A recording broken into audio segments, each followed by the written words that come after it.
Yes. Kama tunaweza tukamuingizia from hapa.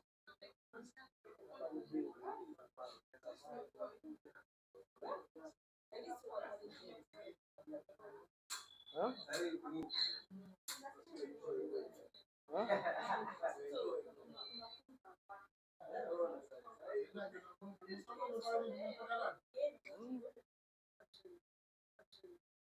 Ndo mambo miujiza ya kamera hiyo. Kamera pana.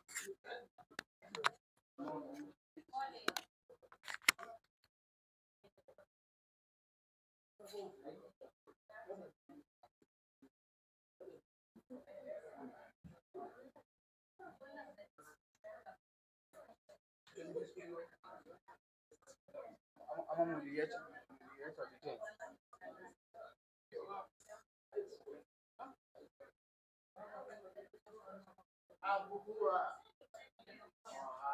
Nasemaje?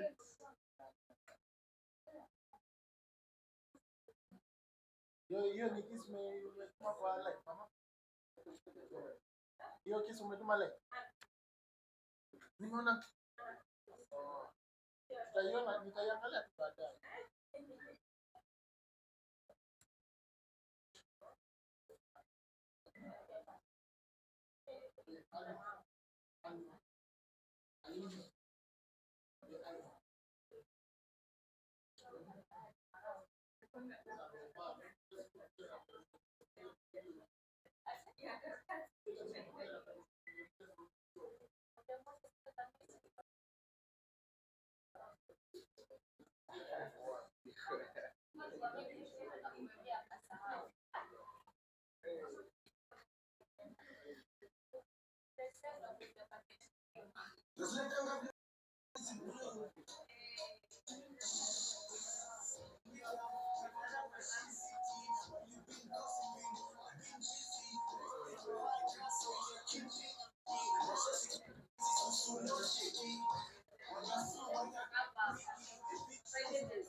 Hapo mlango itazuia mtu kupita. Rudisha tu hapo.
Banda teseka sana.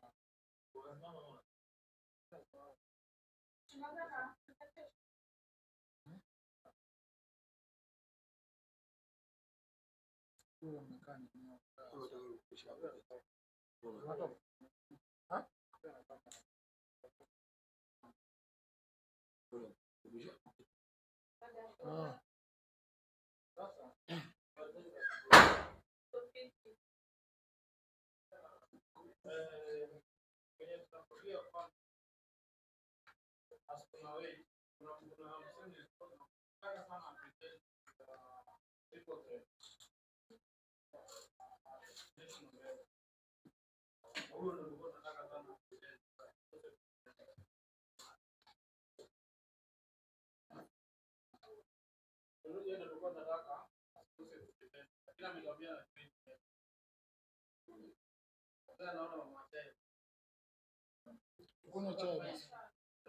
kuna chai alafu ndio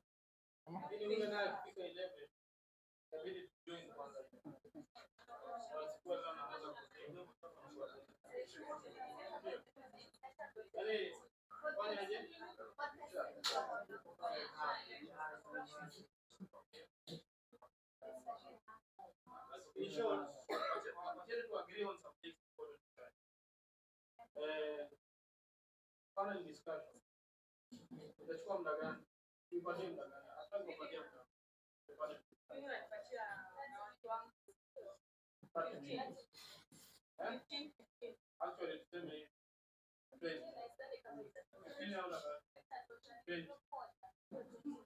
20 group moja, 5 minutes ya reactions kama compare na swali. Then so we'll do the first panel discussion. Then Almari the first two evaluation. Then we'll do the second panel discussion. Alma and the final. So the communication is already made. Chakunya chai 11 years then hata yake yake strong. So you make it very strong.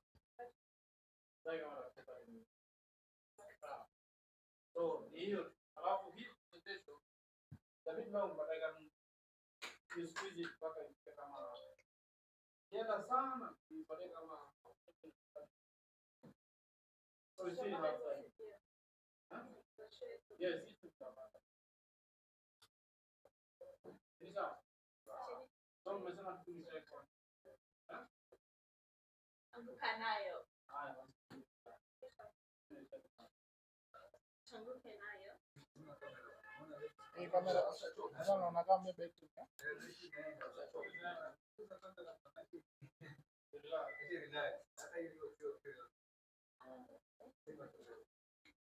na shasi bado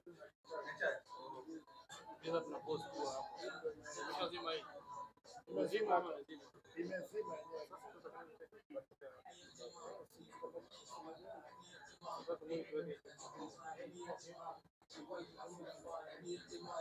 Huko naweza mbili.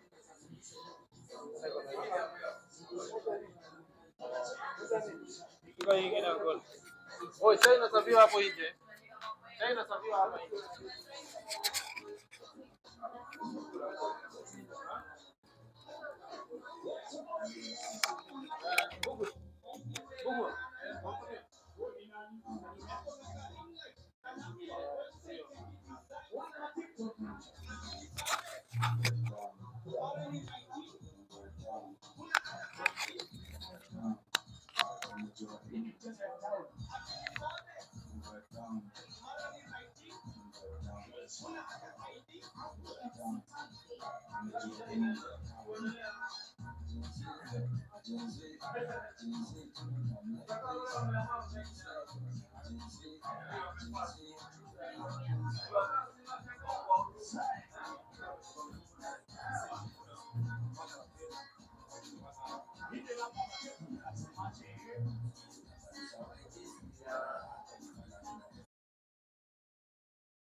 Jaribu sasa.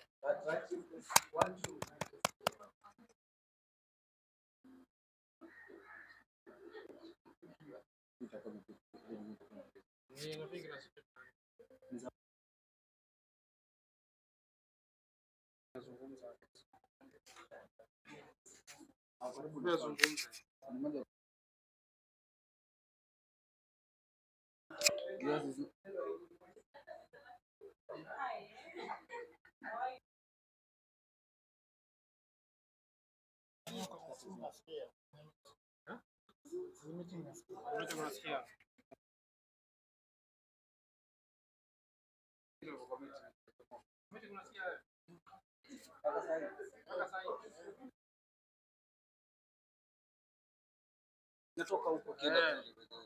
So wacha tufunge tu hapa zote.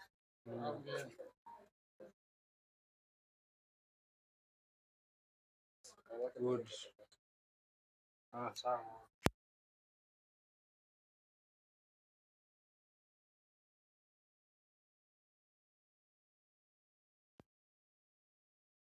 Ziko sawa.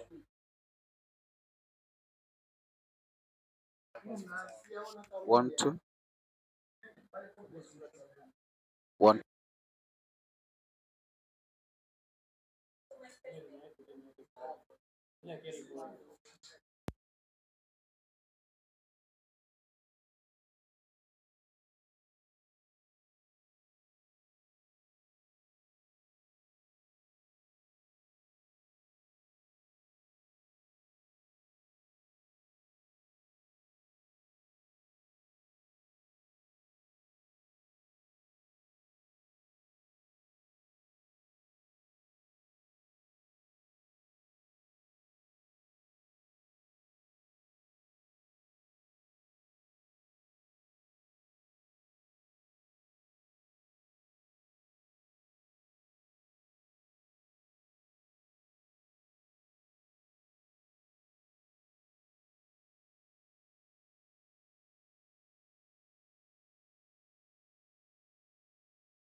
Kumbe ni receiver ndio fanya nafanya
One, two, one, two. One, two, one, two.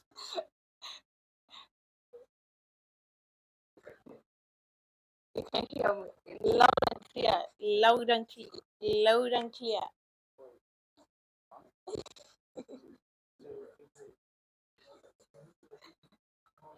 Najua ni kugain courage. Na gain courage. Nisi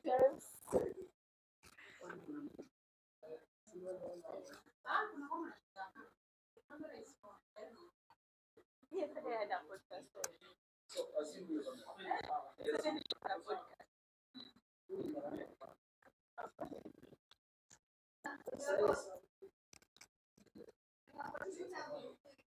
One, two, mic testing.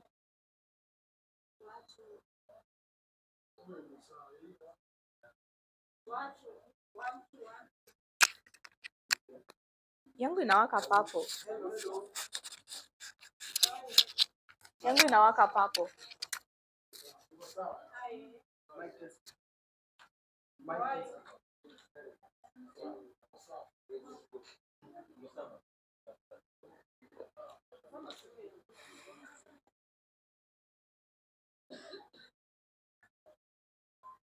Ni morning sahi.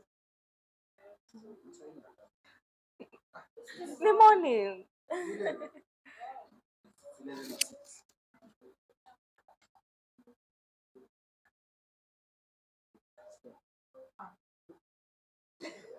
Good.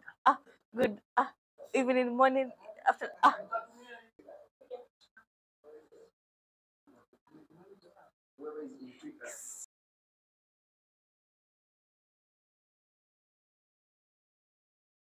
Hebu akataka sheleshe kichwa. Sheleshe kichwa.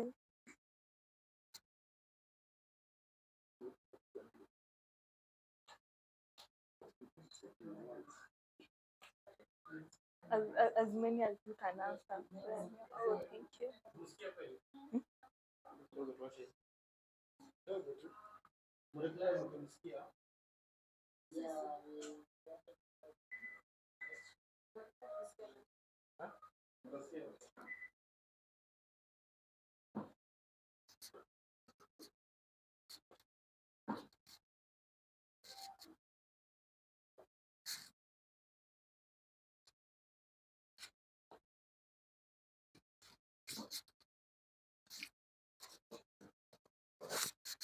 Piga picha clean.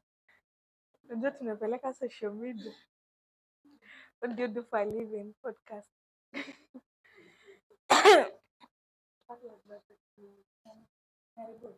Haijawashwa ama ni voice mzima? Inafaa kuwaka blue.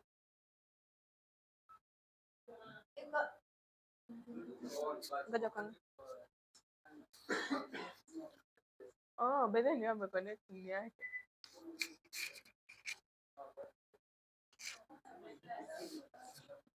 Jibini maswali. Si unataka kukaka podcast. Oh, aha. Yeah. Jibu maswali.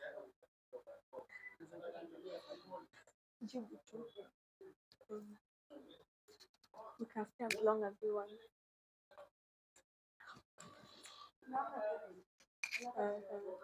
Imeanza kuchange colors.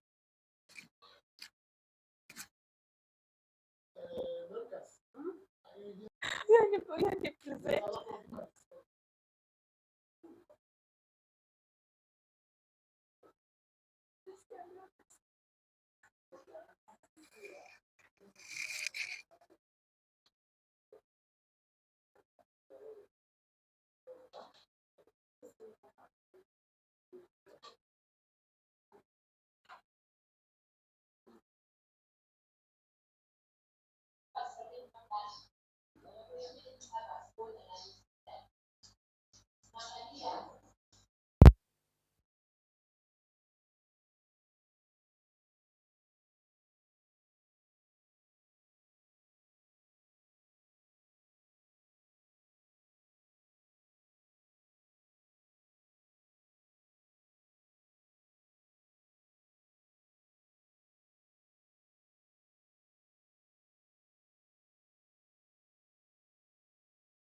reasons as to why these teenagers we are starting to see rising HIV infections around the teenagers, among the teenagers. And lastly, why is it that we're starting to see a lot of sexual and gender-based violence around the teenagers? We had to really look at the data, ask qualitatively, quantitative, and just find out what are some of the barriers or facilitators of this bad data that you're currently seeing, the concerning data that you're currently seeing. And one of them was because of the increasing pushback on SRHR. Like there's a lot of resistance around sexual reproductive health rights. And by this I mean, let me just give an example. Like when a teenager comes to the hospital to seek contraceptive, the healthcare workers are going to turn them back. And we can't blame the healthcare workers because the policy, the current ASRH policy, doesn't allow us to give contraceptives to the adolescents because for them it's an adult 15 years plus are the ones who can access contraceptives. But does that mean that the adolescents are not having sex? No, they're having sex. So it's a give and take. So there's a lot of increased pushback on the SRHR on issues to do with sexuality education, issues to do with access to SRH services by parents. And lastly, on this slide, SRHR services still are not adequately responsive to the needs of the adolescents. I mean, there are things that adolescents prefer, or rather SRH services that are friendly. We call them adolescent-friendly SRH services. But we find that in most of our facilities, this is missing. We're actually programming for them as the way we can program for older women like us, who maybe are not in that category of age, and so they don't find some of these SRH services that are being offered friendly. So those are some of the reasons that we found is making us to see this increased rates as far as teenage pregnancy is concerned, as far as HIV is concerned, and as far as HPV is concerned. Now, that said, I'll quickly jump now to the program, which is called the Together for SRHR. And I believe you've seen now this term since you started your meeting. So this is, like I said, this is a group of UN organizations that have come together and said, hey, we cannot continue programming in silos. As UNICEF, we cannot continue coming to Kilifi and just do our business as UNICEF. As WHO, you cannot come and continue doing your business as WHO alone. So we have to run away from siloed programming. And how does this help us? It helps us because we can be able to utilize our little resources that we have to ensure that there's no duplication of efforts. There's no need of UNICEF coming there and then I do this activity, then tomorrow UNAIDS comes, then the other day UNFPA, then the other day WHO. So we are repeating the same thing, probably with the same participants of the same target population. So we said, let's come together as these 4 agencies so that we put our heads together and see how best can we program for this special population who we call the adolescents and young people. So this is a regional, the Together for SRH is a regional joint program bringing together the combined efforts of WHO, UNAIDS, UNICEF, and UNFPA through what we call a UN joint action. And what is the goal of the program? To contribute towards the attainment of the SRHR-related targets of the SDG. So as you keep learning and as you're young people, I want you to also start appraise yourself with the SDG goals, appraise yourself, like if you want to get a job with UNICEF, you have to know all these SDG goals, the medium-term goals, you have to know all this so that anytime you speak towards wanting to achieve the sustainable development goals. And in this case, it's goal 3 and goal 5.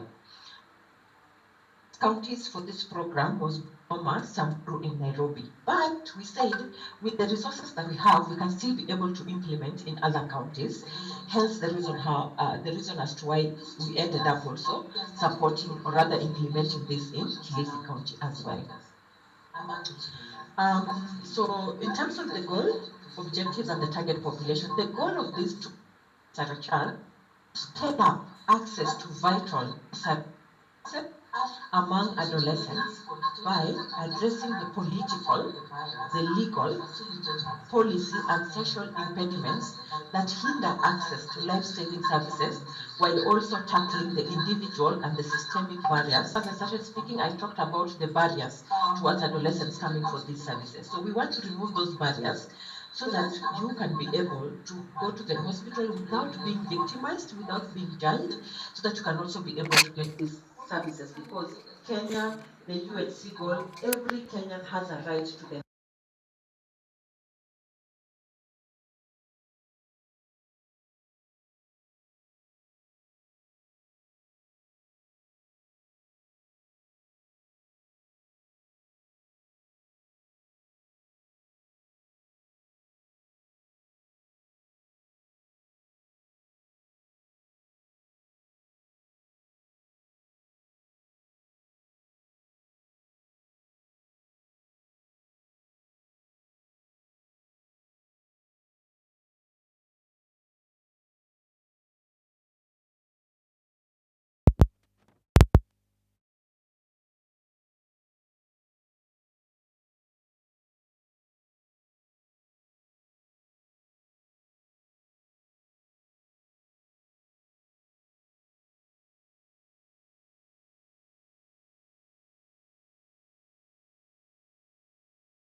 YBAI podcast. Today we are going to talk about meaningful engagement of adolescents and youth, commitment to addressing the triple threat.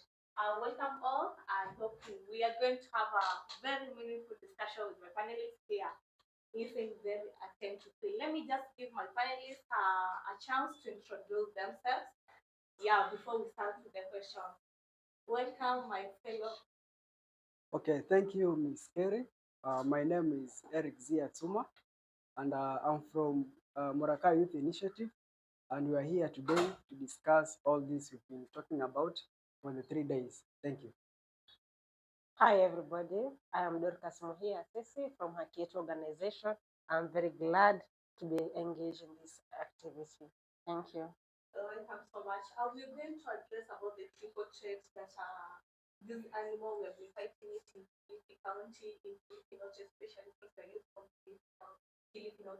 What's your take about the triple threats in Kilifi? Let's start from you. Okay, with this animal, as you have said, it is a problem within Kilifi, not only Kilifi, but in most of these counties which have young people and those who are poor, not able to get services. So we are having some other priorities which we discussed throughout these 3 days, which we're going to discuss, and our moderator is going to lead us through asking the questions and be giving the answers. Thank you. I'm reminding you the triple threat that we're going to talk about the new HIV infection, teenage pregnancy, and SGBV. What's your take about the triple threat thing that you have with you? Out of the report that we were presented with the other day, it is a gigantic animal which needs to be addressed very fast, because many youths are losing their selves, are losing their lives, are losing their focus in their lives. So we really need to address this issue, because with the new HIV increasing, so there will be low laborers, there will be people who will be stable to work to increase the economy. So as a country, we are losing a lot when this triple threat is not addressed. Yeah, thank you. Dealing the 3 days the challenging questions that we had. Let me throw the question to my colleague here. What can the organization do so that they can reduce the HIV infection among the adolescents and young people here in the county? Okay, thank you for your question. Actually, we have several approaches that we can follow to make sure that we reduce the infection of HIV among the adolescent and the young people. So on to my first approach, we can do something called we can do integration for comprehensive sexual education, which is CSE, in schools and even to the community. For the young people who are not yet in school, they are still at home. This can be done where they are in their community. In this way, we can do this by teaching the students about the safe sex, HIV protection, and the reproductive health in schools and even in the community areas. Next, we can do peer support programs.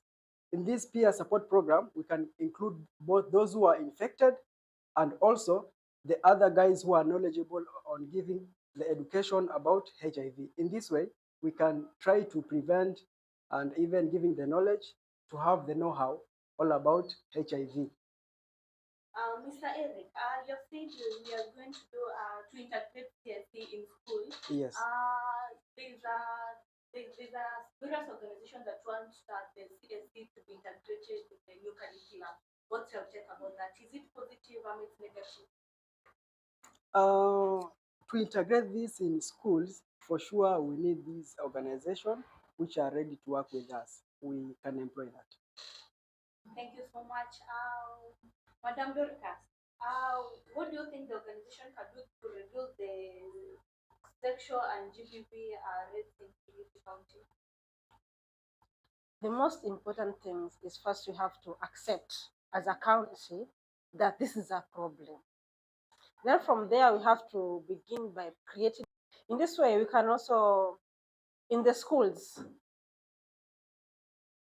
where the youth the students can sit down and discuss about these issues on one-on-one basis, where it's like a safe space.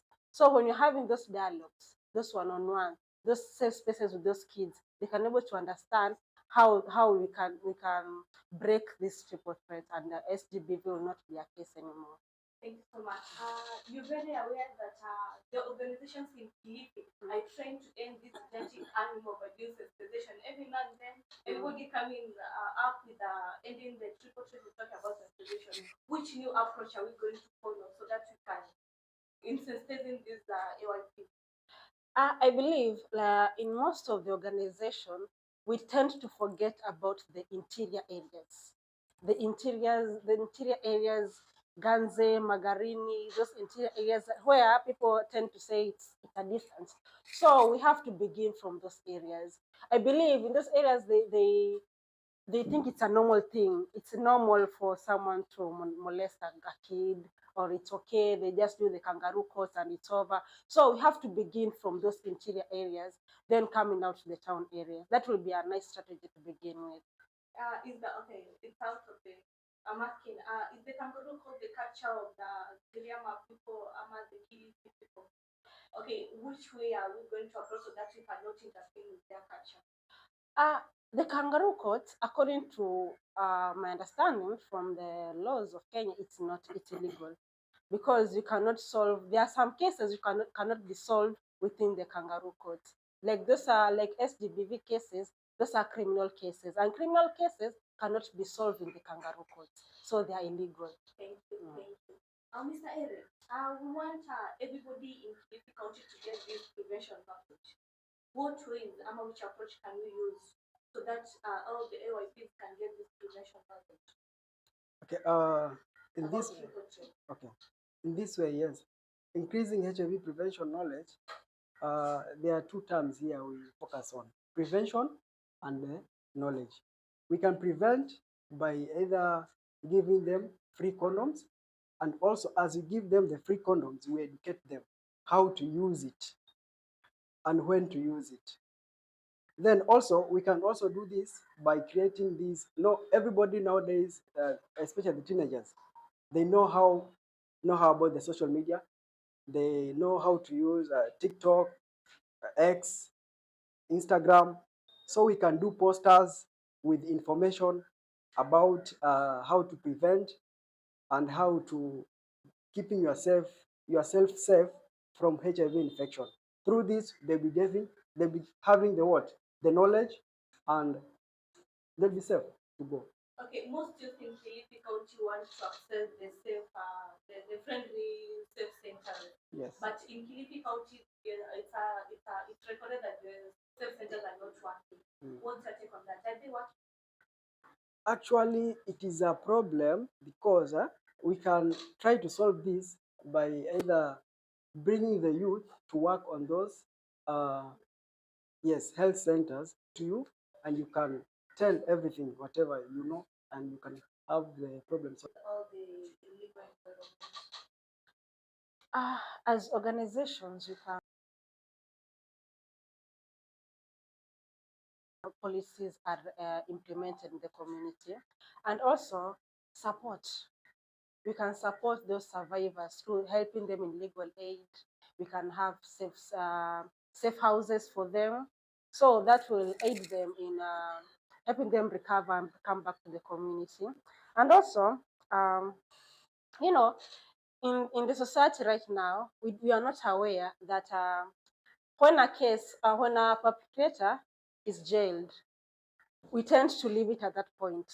We forget that we can file for civil, where that the survivor can be compensated. So as organization, we have to always continue till the survivors are compensated of all the loss that they have gone through. Do you know any amended policy in Kilifi County that supports Yeah, we have the SGBV policy in Kilifi County. Is it working right now? Yeah, it's on the process, and we believe it will be implemented. Is it considered the AYPs? Yes, it has all these issues included in the Is it policy. inclusive? Yeah, it's quite inclusive. Yeah, because we took part. as our organization, we took part in the process. Yeah. What the best approach can we use to diagnose the HIV people? Okay. As we all know that if you diagnose, you must have the problem, and still you solve it.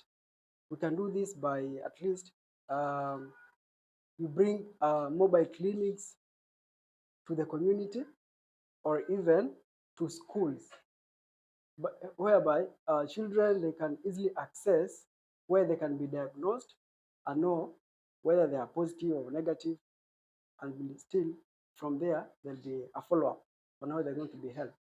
Then also we can do something called digital telehealth services, whereby providing virtual consultations through text messages. Even to those who don't have smartphones, they can get information from there about the HIV new infection. Do you know any toll number that supports GBV? Yeah, we have a toll number, which is working in Kilifi County. I think it's 11-8 or something. Thank you so much.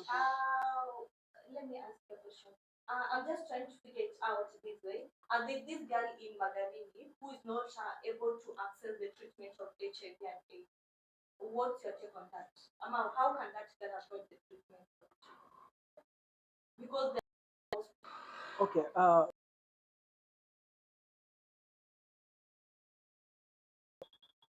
For those who are not able to reach to the county hospitals or even the question to the panelists, he or she can register. Yes. Hi. Hi.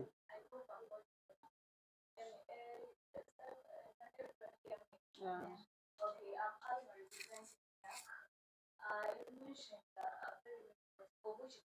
Garini. I think the best approach, we can even conduct the village outreaches, of which during the outreach to travel from those sites to the health facility. And again, it will bring a comfort zone for them, because they said yesterday they can't, or they feel we appreciate your concern. Don't forget that to all the panelists, the question goes like this. So many youth in Kilifi County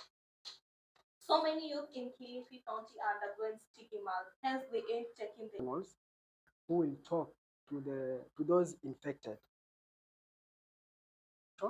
so that they know at this point I'm supposed to do this. I should not take this as a problem because already I have it. They should accept, and they have to be given information how should they accept. Also, to those who are affected, they be given knowledge on how to live with those who are infected. With that, I think there will be no stigma at all. Thank you so much, Madam Jotka. Yeah, and the health centers should have the youth-friendly areas by the youth. In that way, it will reduce the stigma, because where the youth are. Yeah. Thank you so much, and that's the end of our discussion. Join us to end this gigantic animal to portray the new HIV infection, SGBV, and teenage pregnancy. Thank you. Was your host, Violet Perry. Eric Zia, panelist. Dorcas Mohia. Thank you.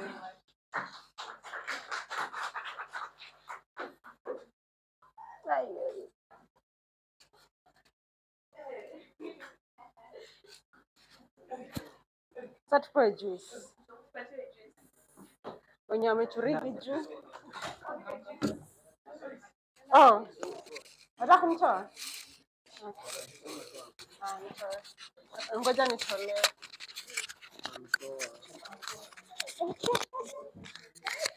natoa hii mic. Ngoja nitolewe. Ngoja nitolewe.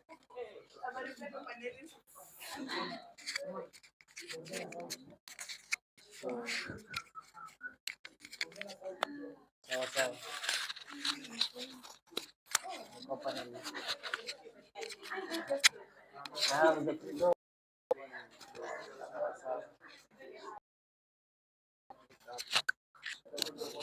Take a deep breath. You can do this. can do this.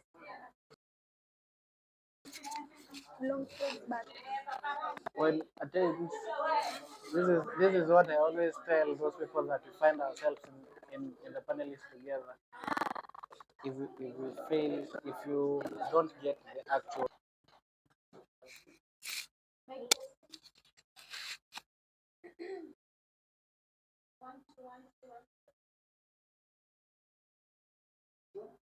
1, 2 mark testing.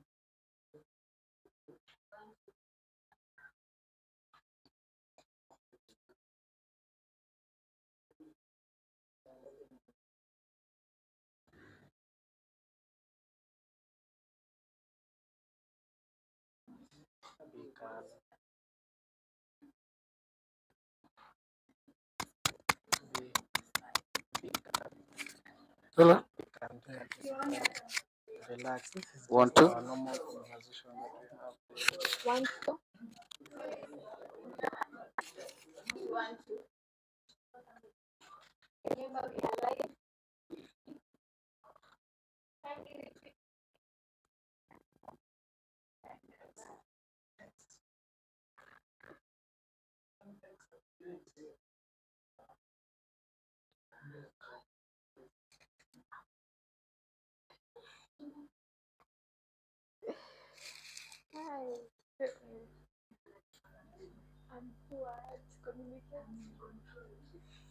Yes, you can do this. I'm in control.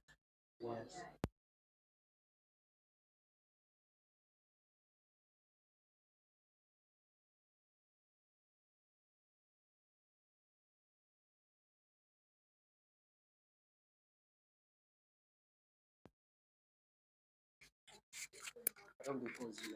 Hello?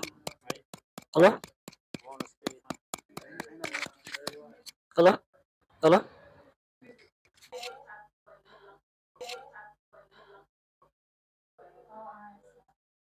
Mic testing. Okay, good afternoon. This is Youth Voices and Action Initiative podcast on the engagement of meaningful engagement on adolescents and youth in Kilifi to address the triple threats. So I'll be your host today in this panel discussion, and I'm going to introduce myself. My name is Sarah Camino from Youth Voices and Action Initiative. So I'll give a chance to my fellow panelists to introduce themselves, and from there we'll pick up the conversation. Over to you. Thanks a lot. Good afternoon. Join this conversation. I'm here to take the voice of the youth and to presenting those that can touch. I'm a passionate one. I'm very passionate on sexual reproductive. You can't hear me.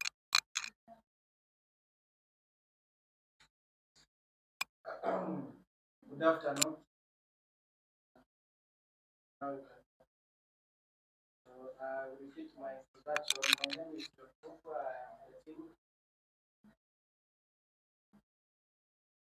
I am the team leader for another youth initiative, and I'm privileged to join all of us in this discussion of meaningful youth engagement.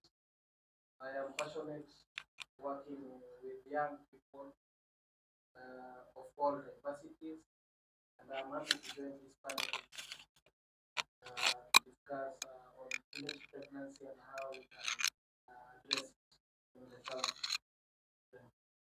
Thank you. Good afternoon.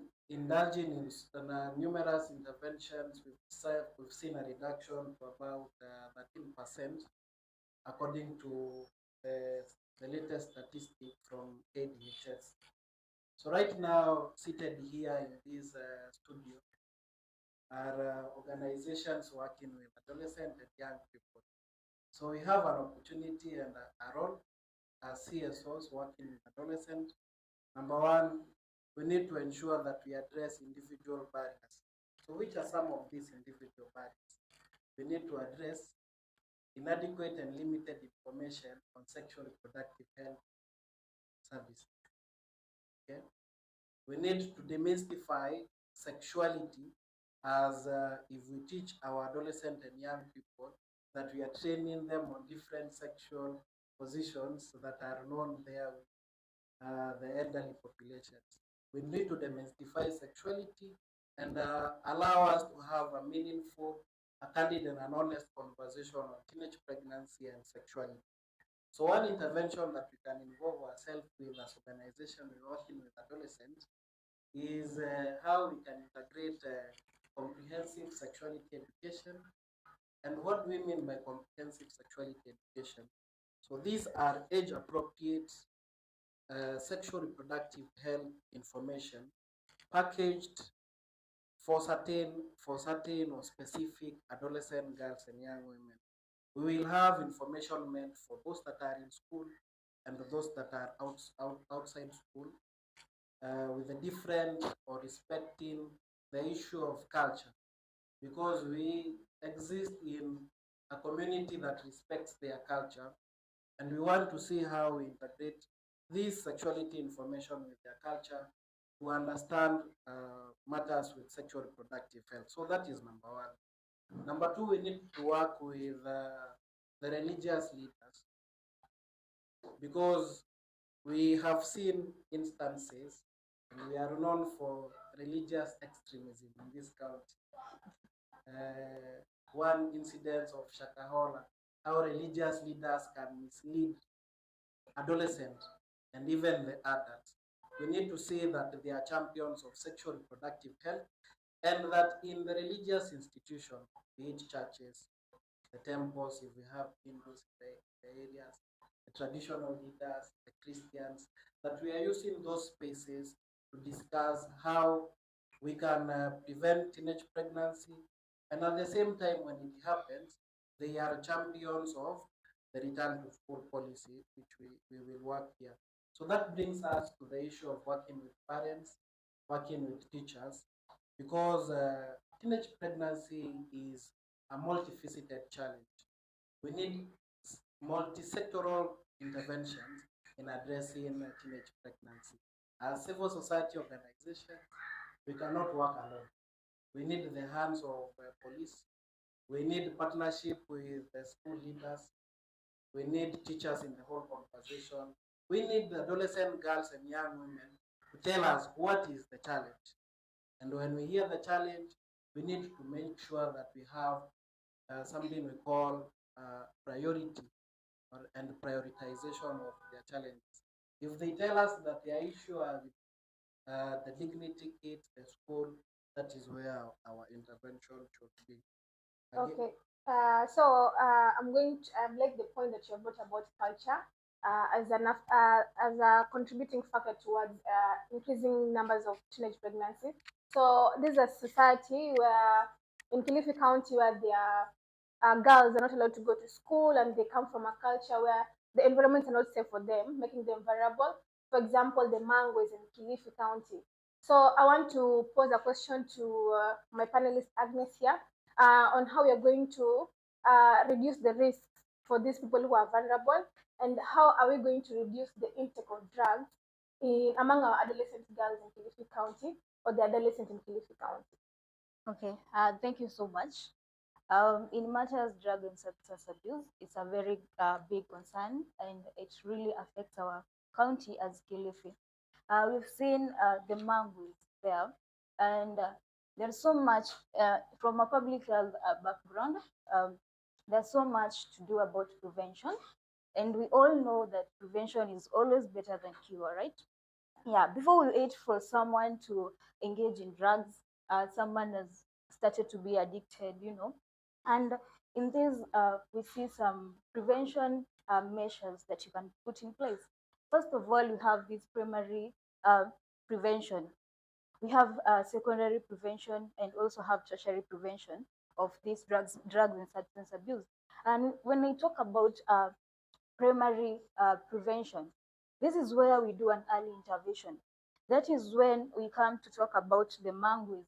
It's so evident everywhere. You can go to the mangoes in your just normal walks, or maybe you're going to do data collection, and you can see so many kids who are minors in the mangoes. So that shows really a great exposure of these kids towards drug and substance abuse. So what we can do as CSOs, what we can do as the government, is to put in place measures or maybe regulations to state that kids should not be allowed in these places. That is the first thing. And you take so many data. You go do data collection and you say that students are found in the clubs under 18. And the most thing that you can do is to go and advocate. Cry out to that is where advocacy begins. Let's cry out to the government. Our kids are perishing because of lack of knowledge. Maybe they don't know it's bad to be in those places. The exposure, the environment. Let's introduce our children in a healthy environment. Let's advocate. Let's educate community members. They may not see the impact. Maybe they're helping in business, family business. But what do we expose our kids into? So talking about the mangoes and early exposures, that is where you get kids having teenage pregnancies. Some of them don't know. They don't know what to do. And that really exposes them to the fact where we have increased the age where the sexual debut, where the early stages, where the early time when they engage in sexual intercourse. Like reducing the number or increasing the mean age of these sexual debuts will enhance us to reduce the cases, because when a child exposes themselves in an early age or maybe below 15 years, she doesn't know that. And increasing and making them aware when someone is above 18, we see that is he she or she is in right state of mind to make decisions, at least to increase that age gap. They can know that me engaging in sex will cause this and this, and will know that this will help them. And also talking about drugs and substance abuse, this is where again we talk about after now the secondary prevention. After the child has engaged himself or herself in drugs, what do we do to curb that? That is where family intervention comes in. That is where we do stress management in cooperation with the school health programs. Let's do counseling for these people. Let's have youth spaces to educate these people. And the more we educate them, the more they know the consequences of drugs. And they end up being champions. They teach other people about drugs and substance abuse and the consequences. Also, we cannot forget those who have already been addicted. Let's take them to rehab. Let's do detoxification. And when doing rehabilitation and detoxification, counseling is so important. That's why you bring in professional counselors. That's why you educate peer educators. That's why you educate mental health champions. We are going to educate these people and tell them the importance of rehabilitation. One thing that you should not do is forced rehabilitation, because that will not help. You take someone to rehabilitation, you treat them about vocational skills to enable them to have skills to maybe create employment to reduce the cases of drug and substance abuse. But still, if this person is not willingly, like this person to accept he or she is powerless and is out of control of the drugs, that person can go through rehabilitation and be a greater person in future. And you can use them as champions. Let's use the social media platform to teach them, and also all of that will be addressing about drugs and substance abuse. That was very insightful for the conversation you brought up. That's why I'm going to pose another question to John on transition from this kid already gotten pregnant, yes? Yeah. So, what are the ways that you can help these girls go back to school and transition into higher learning to have better economic empowerment? That you can also ensure that these girls, as much as they have gotten pregnant, they go back to school, get education, and come and start being champions of GBV and early teenage pregnancies. So I want you to intersect that transition to school, early pregnancy, and how you're going to integrate with mental health. Thanks a lot, for that question. Way back, our government, I think the Ministry of Education, developed a circular that is commonly known as Return to School Policy. So, Return to School Policy was developed to to allow adolescent girls and young women to have a second chance to go back to school. And the implementation of the return to school policy is an important one for this matter. Well, we have had challenges with the return to school policy because even those that are supposed to implement it don't know. But for us that are in the civil society space that know of the return to school policy, we need to see to it that it is implemented with a lot of totality to give these adolescent girls who get pregnant and deliver a chance to continue with their education and get those technical and requisite skills that are important for human survival. Again, it's a whole lot of issue that needs to be looked with objectivity because a girl cannot just return to school without knowing the well-being of the child.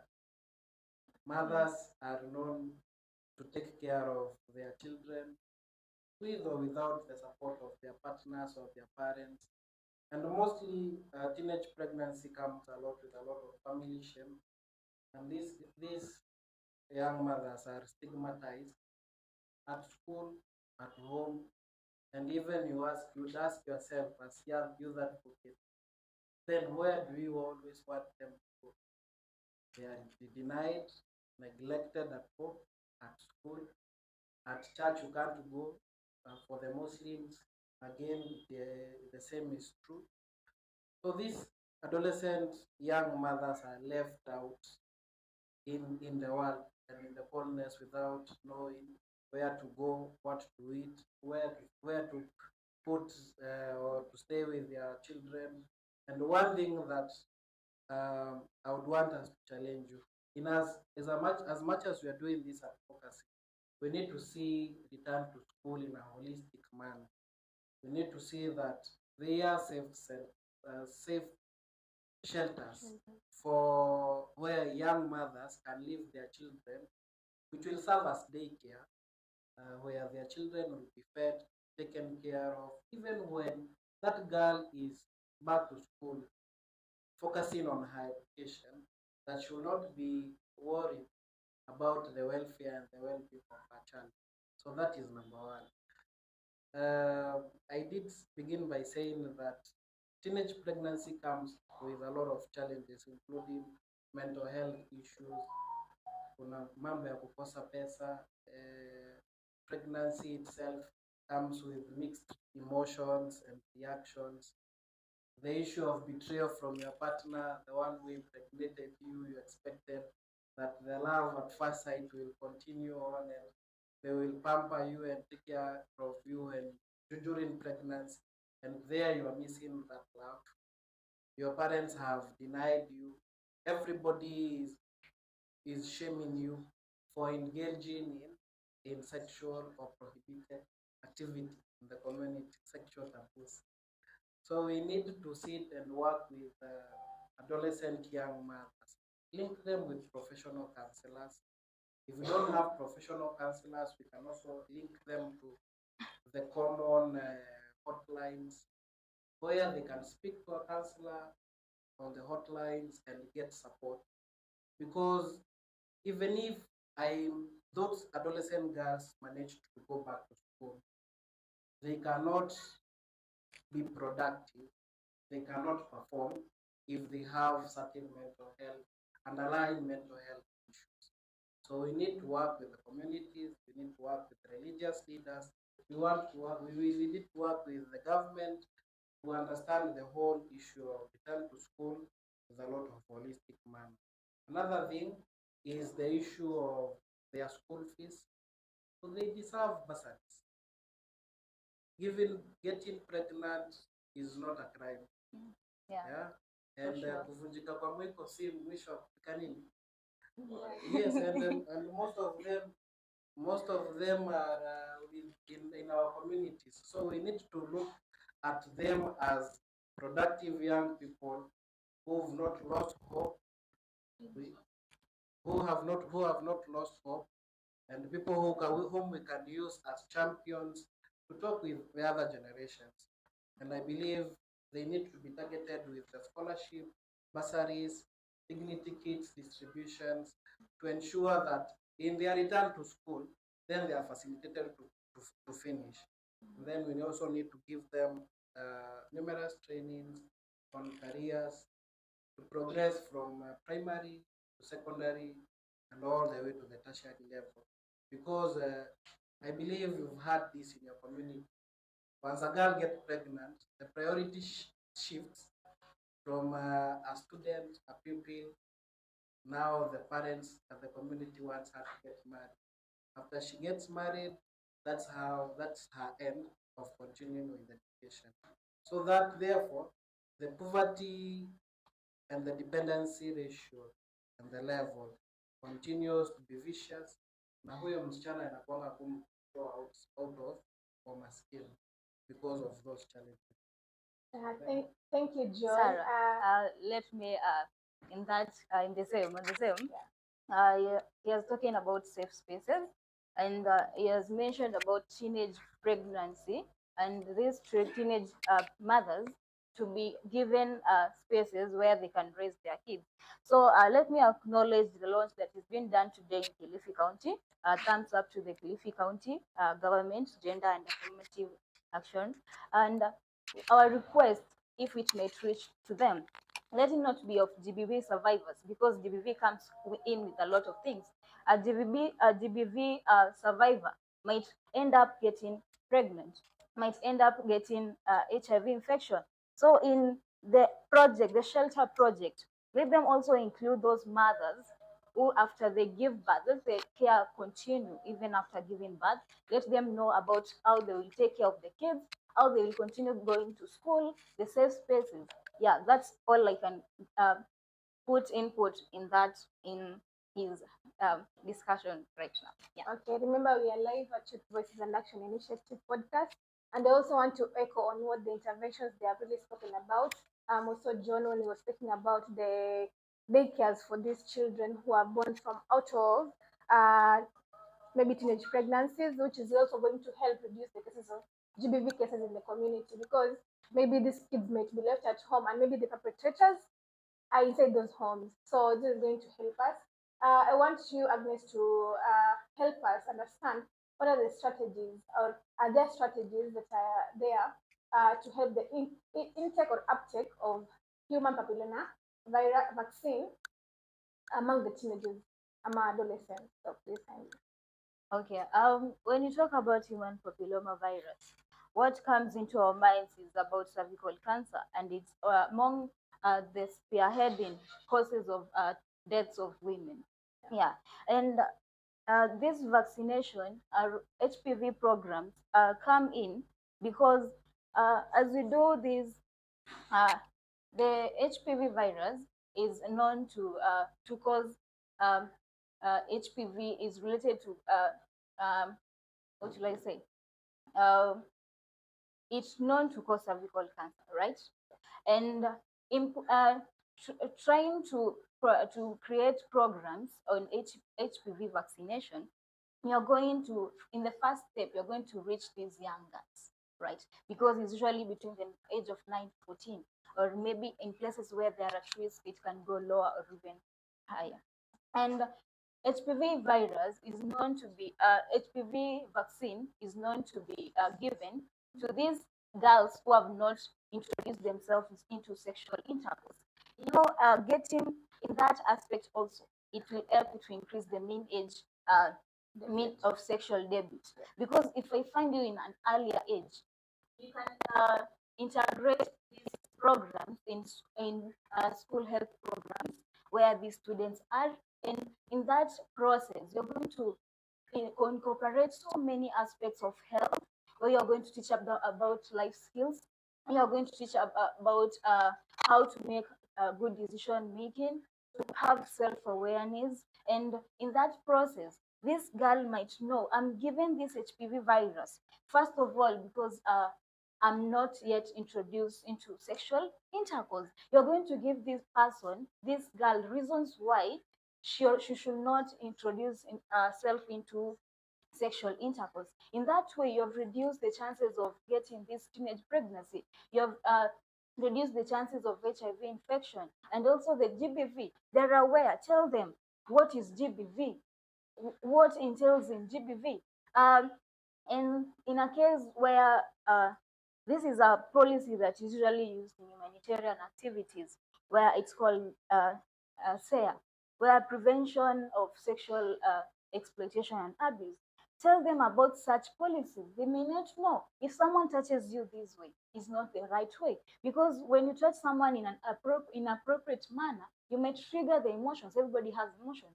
So teaching them about policies that way, she will be aware, don't touch me this way, I'm not correct with it. This is sexual exploitation. This is sexual harassment. So through these HPV programs, they will help us to reach more other health initiatives towards reaching, towards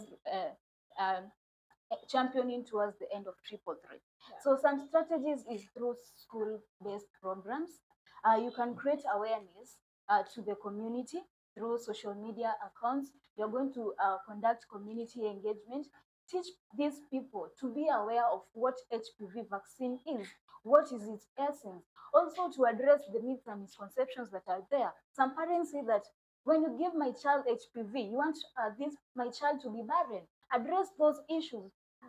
Try to find out what they know about HPV, not just giving people. That is our role now. That is what our duty is now. When you do this HPV vaccination programs, maybe in schools, communities, using collaboration with religious leaders, try to explain to them so that you can address the myths and misconceptions. And try to do that in earlier stages, because some of us, for sure, we didn't know what is HPV. Yeah, me myself, I was not given HPV because I never knew about it. So lack of knowledge, and that is a really big problem. So you can do those creating awareness. You can do school health programs. You can use social media, digital solution. You're going into the digital world. You can also collaborate with religious leaders in the churches. Let them not be ashamed of speaking about the comprehensive sexual education my colleagues spoke about. Yeah, let them know about this HPV vaccine, and you're going to reduce the cases that are had that 70% of HPV viruses relate to 70% of the cancer cases that are there. Let's aim at reducing the cases by informing them, let them be aware, let them know, and let's increase our advocacy. Let it be specific, let it be measurable. The smart advocacy, let's put it into action, and you're going to address the issues of triple threat. I like the way you brought up about the issues on digital. Right now, we have emerging trends on tech facilitated GBV cases. So I want to allow either of you, the panelists, to discuss about this issue, which is an emerging trend, more so for the alpha and the Gen Z and the millennials who are affected through this social exploitation. There is nudity, cyberbullying and all that. So one of you will elaborate more on this, and how are we going to make sure that these perpetrators of technical induced gender-based violence is prevented and they're taken care of and they're brought to justice. Before I respond on the chat GPP, on the question of HPV, I know we have been having challenges trying to access schools with our health programs or GBV awareness or all kind of awareness that we always target the school. So there is a communication that came from this, a letter addressed by the Director of Health, Hassan Lelia, allowing CSOs right now, you can go to schools and increase sensitization on the HPV vaccine. And at the same time, this is my honest advice to you, that you need to work with those teachers and the parents to ensure that they are at work and have some buy-in on the vaccine, just to make sure that you don't have challenges then after you've vaccinated a girl, another to develop complications, and the parents now believes otherwise. Okay? So that is one thing that I wanted to let you know, that you can now visit the schools with sensitization on HPV, and that the letter allowing it lies with the Office of the Director of Health. I have it in my office. so maybe I can share it with you. But again, he can share also with the rest of us. So on Tech GBV, we have right now everyone is having a smartphone. Everyone understands matters internet and how to get information. So we've seen a lot of cyberbullying, a lot of stalking, a lot of sharing of news without consent. Yeah. People must have fun. Adolescents are having fun with their partner, be it their peers or the adults. But no one is allowed to share your partner's news without their consent. So, and that is something that is happening in the country right now. And a lot of blackmailing, especially if somebody got your notes. Yeah? So, number one, I think one thing we need to emphasize, I know people cannot stop sharing nudes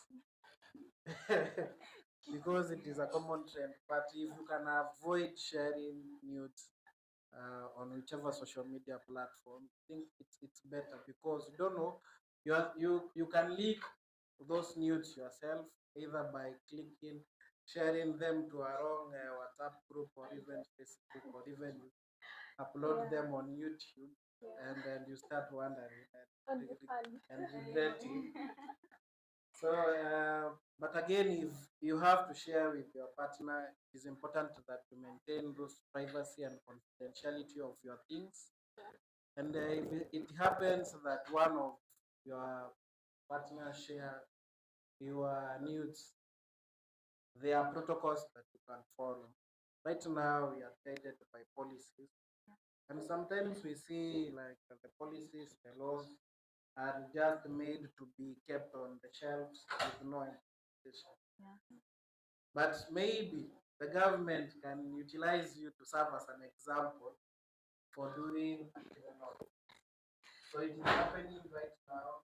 The Communication Authority of Kenya is an agency of the government that has been following up on this matter. We've seen even some of these people being locked out of social media platforms, even being exposed to heavy penalties, going to almost like to 10 million to take on a certain time. It was not less than 10 million. If we are found practicing the theft. And it is not something that is wrong. Sahizi, there is a paradigm shift of some of these types of gender violence because of the technology, and it is an emerging trend that we need to look at it with some lens to bring sanity in this space. Uko na mambo na children wanaita online sexual exploitation, na pia kama inafanyika kwa watoto pia hata kwa young adults pia haiwezi to address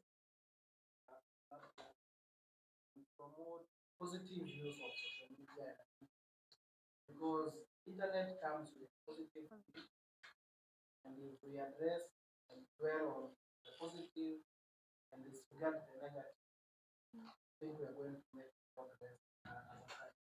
And again, in our development of the laws and policies at the county level, again, that is an issue that needs to be brought and discussed.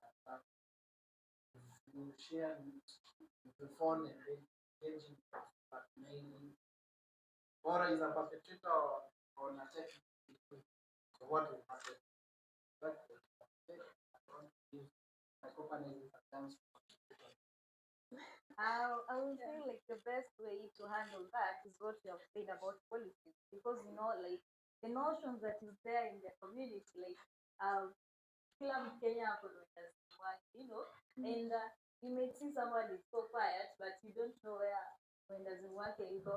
And to talk about that, let the government put strict enforcement or strict laws concerning those people who post. Yes,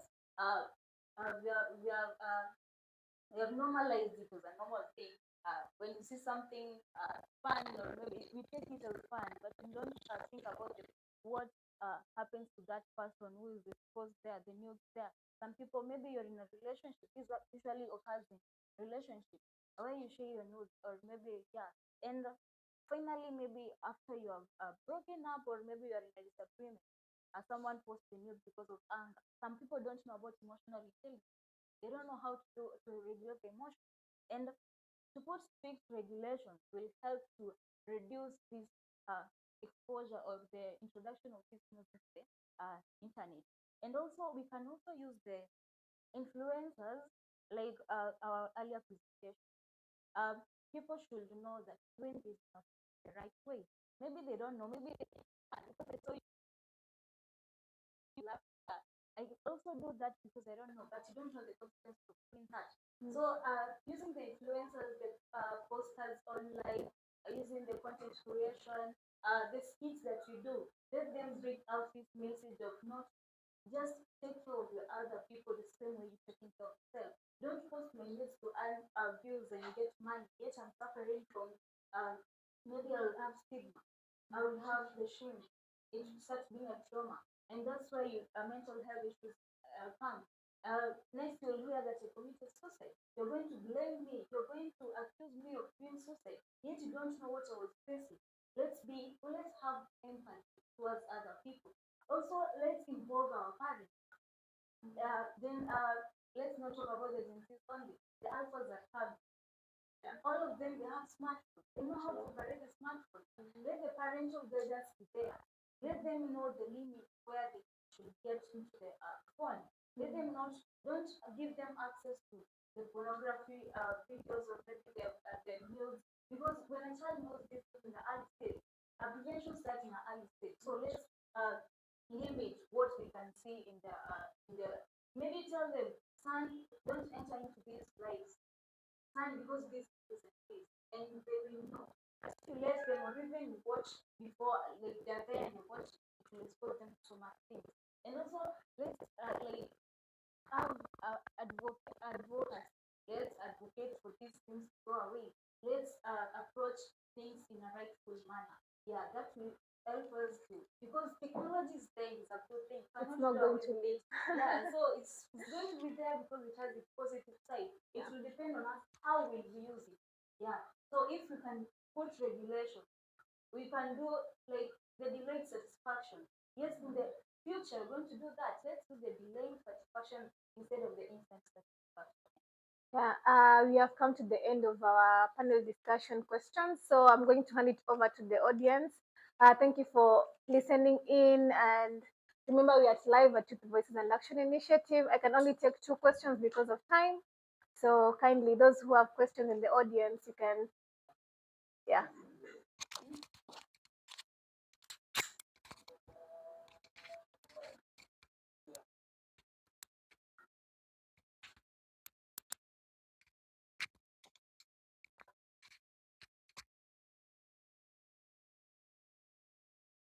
Okay, thank you. I'm Vincent Obondo, Pune University president. Mine is not it is not a question.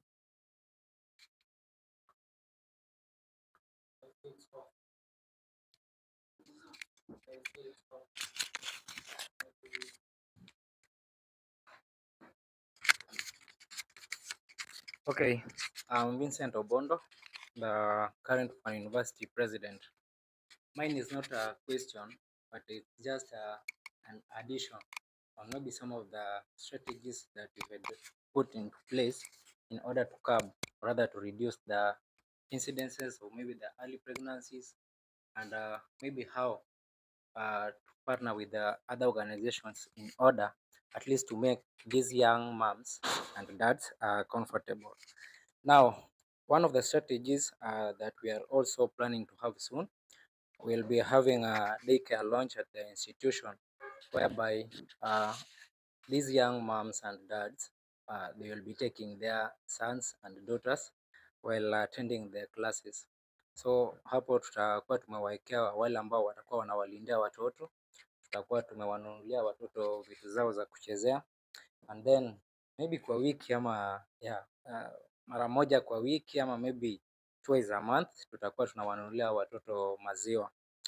This came after tuligundua ya kwamba kuna huyu msichana boyfriend wake ambayo sijui mtoto alikuwa mgonjwa akafariki, then kama walienda wakamzika kwa shamba la mtu, so wakapelekwa kwa jela. But some of these things most of them waga zinapatikana mostly wakati mtu umezaa, unakuta ya kwamba yule roommate ambaye ulikuwa unaishi na yeye sasa amebadilika, yani ile kelele ya mtoto inamsumbua, then the ladies you see, so pali anaweza weka mtoto inakuwa shida.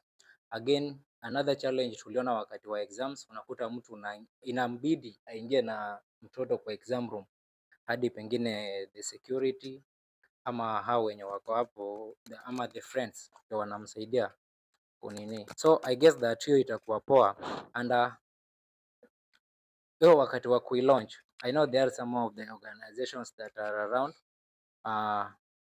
tunaweza penda kama wanaweza kuja tupartner na wao, ili sio eti tuta encourage wanafunzi most of the ladies kuzaa kwa sababu tumepata pali watoto wanaweza pelekwa, but again during hiyo launching tuambie ya kwamba kuzaa mtoto sio shida, waga tunasema eti ni ajali ya, lakini tuwafunze umemzaa huyo mtoto wako, but it is not a mistake. Maybe after kurealize eti umepata mimba, boyfriend amejam, inabidi unabaki na yeye, so hapo pia tunaweza pata opportunity poa, maybe kama some of these organizations wanaweza kuja then to partner na wao, at least we make change. I know from there tunaweza taka pia to move downwards hadi sasa tufike kwa the locals again. Hiyo tu ndo nilikuwa nayo.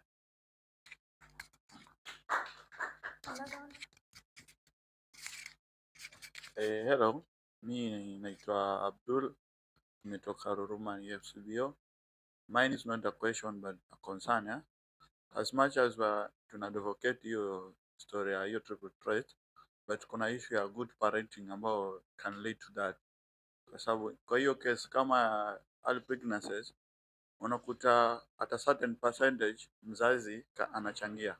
Hiyo anakuta mtoto anakuja na vitu za gharama kwa nyumba zenye hajasimamia, haongei mpaka ile time mtoto anakuwa anakuja uzito, ndio unamwona ana chip in as a parent, ambapo angechip al before your story fige, maybe angemuuliza hizo vitu unatoa wapi, nani anakupea, so that hakikisha kwamba hizo story haitakuja. But unakuta wazazi wengi wanaingilia kati ile wakati mambo yashaharibika, unaona. So akishaharibika sasa, unakuta pengine one of the parent alikuwa anajua hiyo story venye kunaenda, alafu ikishaharibika ndio yule mwingine sasa anahusishwa kwa sababu anauliza mbona ilikuwa hivi. So good parenting we have to advocate on it, kwa sababu kule kwa community hiyo ndio vitu imekuwa, maybe wewe boyfriend ndo amekuwa sasa amefika mahali ana raise your family, maybe yule mzee ameshindwa kujukumika, so taking advantage of kuwapea hizo issues on some basics za family lead to your early pregnancy.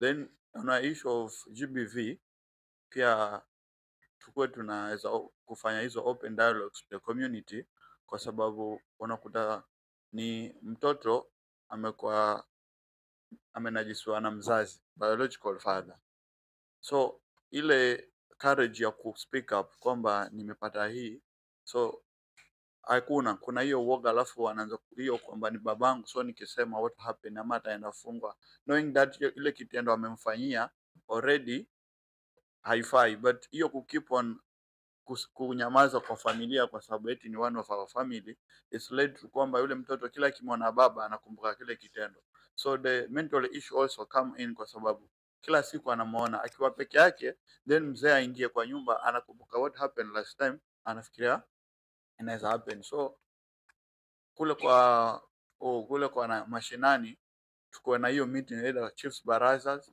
ama hata kwa hizo mashule tu advocate on how mtu akipata na hizo issues hawa anaweza funguka, so that we can assist. Ndio zile policies zimewekwa, if the cases zinapelekwa then the policy can be implemented, kwa sababu kama hakuna mashtaka, sheria iko, vitu zinafanyika, hakuna watu wanaleta kwamba kuna hayo matatizo, still hiyo policy itakuwa iko hapo, lakini tusaidie. There's another one here. Okay, I have a question. Ah, okay. Okay, my name is Vanessa from Clifford Assembly. I was asking, gender inequality is also an issue. So I was asking, are there programs that can be put in place to address gender inequality, which often contributes to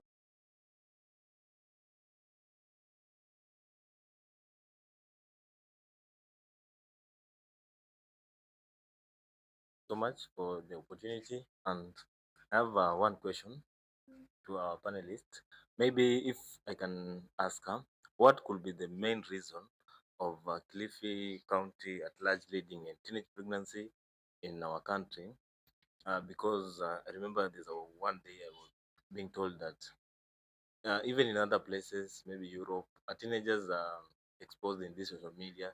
They're doing a lot of sex than even than us, Kilifi. So, what could be the main reason of this cause, any issues of teenage pregnancies in Kilifi County?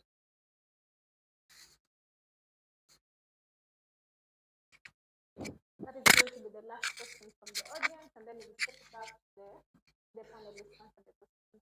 Okay. Mine is also not a question. I just wanted to add on the issues that we've discussed about triple threats. You guys, the conversations are amazing from the first panel discussion and the second.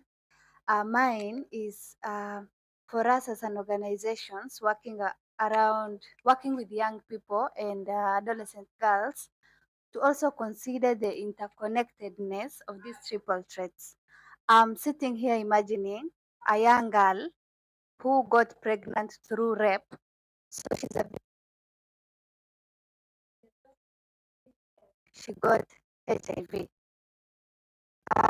So it's HIV positive, an SGBV victim, and also, which is the other one? A teenage pregnancy. She was 13. She's a HIV positive due to SGBV. So you can imagine how vulnerable this young girl is. So in whatever we do, if we're addressing these triple threats, let's prioritize such kind of victims. Yeah. Okay, we'll be heading back to the panelists so they can answer the question that they shared there. We'll keep to answer, and then we'll give closing remarks, and that should be it. So, good afternoon once again. Are you still hungry? Are you listening? Okay, perfect. I'll answer Edward's questions on why are we still struggling with teenage pregnancy, and we as a county. So in our day one presentation, when we got to see the data, well, we have made remarkable progress and great stride as CSO in ensuring that there is a reduction of teenage pregnancy in the county. There was a time Kilifi was on the newspaper every time due leading with teenage pregnancy. But right now, the average percent is around 13-14%. And that is not badly enough, but there's something that we need to do. But one thing that is making us register the 13, and the 13 is those girls that are presenting themselves to the healthcare facility. So it could be not a representation of the teenage pregnancy in the county, because there are also many girls who don't present themselves to the healthcare facilities. Okay? Anapata mimba, hata ajui ni mimba, anakaa kwa community, anajifungua, wengine wanajizalisha na mambo inaendelea. But we have a lot of sexual gender-based violence cases, and specifically incest, that need to be addressed at the community level. So I can say confidently that sexual gender-based violence is the leading cause of teenage pregnancy in our respective communities, starting from Kilifi South all the way to Magarini. So if we work towards or have intervention towards addressing sexual gender-based violence, defilement, rape for our adolescent and young women, and incest, I'm gonna believe that we're going to have or see significant decline on teenage pregnancy, on top of other intervention of addressing the inadequate information on sexual reproductive health. Our girls need to know about contraceptives, different short-term, long-term contraceptives that they can use to prevent themselves from getting pregnant.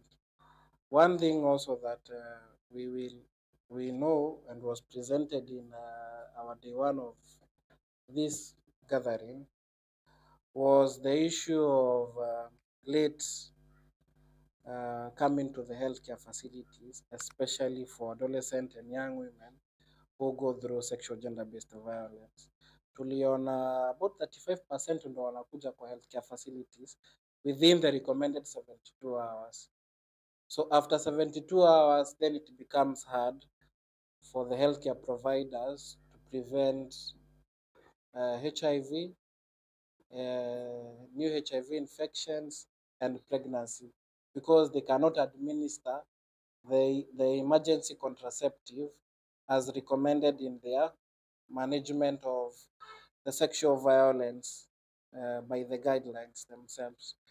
So we need to emphasize on at least early reporting to the healthcare facilities to avert unplanned pregnancies.